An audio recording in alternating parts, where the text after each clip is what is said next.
Hello students, I am Dr. Amit Bhatnagar, working as Senior Research Officer in the Department of Agronomy at GB Pant University of Agriculture and Technology, Pantnagar, Uttarakhand. What is the importance of potassium in the plants? Potassium का क्या importance है plants में, ये मैं आपको brief करूंगा। हालांकि जो बहुत डिटेल्ड लेक्चर है that are available in this YouTube channel in the playlist in mineral nutrition and you can watch the detailed lecture on potassium.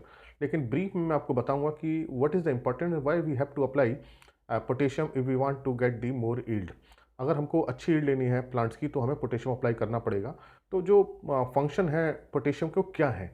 Mainly potassium activates the enzymes, many enzymes in the plant and all the biochemical process which take place in plants are dependent on enzyme. तो जो भी plant के अंदर biochemical reaction होते हैं, चाहे वो photosynthesis है चाहे वो रेस्पिरेशन है, उन सब में एंजाइम्स की जरूरत होती है और इन एंजाइम्स को एक्टिवेट करने के लिए पोटेशियम की जरूरत होती है। तो पोटेशियम एज ए कैटलिस्ट काम करता है जो एंजाइम की एक्टिविटी को बढ़ाता है और इन एंजाइम की एक्टिविटीज क्या होता है? फोटोसिंथेसिस होता है जिससे कि ग्रोथ होती है। तो जितने भी फिजियोलॉजिकल प्रोसेस हैं उसमें एंजाइम्स की जरूरत है और इन एंजाइम्स की एक्टिविटी के लिए पोटेशियम की। If there is deficiency of potassium this enzyme will not work properly. तो अगर पोटेशियम की डिफिशियंसी हो जाएगी तो इन एंजाइम्स की एक्टिविटी बहुत अच्छी नहीं हो पाएगी, जिसके कारण फोटोसिंथेसिस है वो अच्छा नहीं होगा और फोटोसिंथेसिस से ही ग्रोथ और यील्ड डिसाइड होती है। तो ये एक बहुत बड़ी इंपॉर्टेंस है। दूसरा, जो पोटेशियम है, जो फोटोसिंथेट्स बनते हैं लीव्स के अंदर, वो ट्रांसलोकेट होते हैं in the form of sugar. कहाँ ट्रांसलोकेट होते हैं? ग्रेन्स में। ग्रेन्स जो है फोटोसिंथेसिस नहीं करते हैं, तो लीफ में फोटोसिंथेट्स बनते हैं और फिर वो ट्रांसलोकेट होते हैं ग्रेन्स में, चाहे वो राइस है, चाहे वो व्हीट है, चाहे कोई भी क्रॉप है। तो इसके ट्रांसलोकेशन के लिए पोटेशियम की जरूरत होती है। तो पर्टिकुलरली जिनमें स्टार्च की बहुत ज़्यादा जरूरत है, जैसे कि पोटैटो है, इसमें स्टार्च बनता है या राइस बनता है, बहुत ज़्यादा पोटेशियम की जरूरत है। तो सभी क्रॉप्स में इन फोटोसिंथेट्स के ट्रांसलोकेशन की जरूरत होती है। अगर पोटेशियम की डिफिशियंसी होगी तो ट्रांसलोकेशन नहीं होगा। इसका मतलब फोटोसिंथेसिस तो होगा या कम होगा पोटेशियम डिफिशियंसी में, नंबर एक।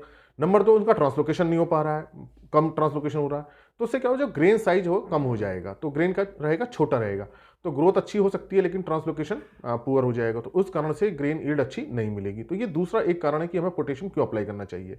तो पहले तो मैंने बताया कि एंजाइम की एक्टिविटी के लिए, बिना एंजाइम की कोई बायोकेमिकल रिएक्शन नहीं होंगे। दूसरा क्या है? जो भी फोटोसिंथेट्स बने उनके ट्रांसलोकेशन के लिए। तीसरा जो बड़ा इंपॉर्टेंट रोल है वो है वाटर रेगुलेशन जो होता है प्लांट्स का, वो पोटेशियम उसको बड़ा गवर्न करता है। क्यों करता है? क्योंकि जो स्टोमेटा की ओपनिंग और क्लोजिंग होती है वो पोटेशियम से रिलेटेड होती है। तो potassium is responsible for opening and closing of stomata.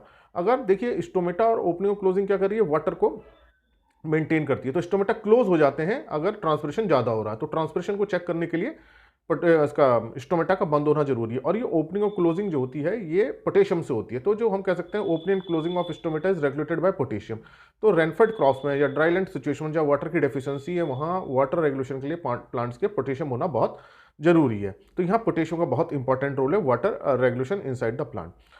Another जो फैक्टर बहुत इंपॉर्टेंट है वो है कि पोटेशियम से जो एपिडर्मिस होती है, चाहे वो लीफ है चाहे शूट है, जो बाहर की जो सेल्स हैं जिसे हम एपिडर्मिस करते हैं, वो स्ट्रांग होती है। जो वो स्ट्रांग हो जाती है पोटेशियम की वजह से, तो चाहे डिसीज आ रही है चाहे इंसेक्ट आ रहे हैं, वो एपिडर्मिस के थ्रू एंटर करते हैं। जब एपिडर्मिस स्ट्रांग होगी तो उनका इन्फेक्शन, जो डिसीज का, वो कम हो जाएगा, इंसेक्ट का इन्फेस्टेशन कम हो जाएगा, तो डिसीज भी कम आती है, इंसेक्ट्स भी कम आते हैं।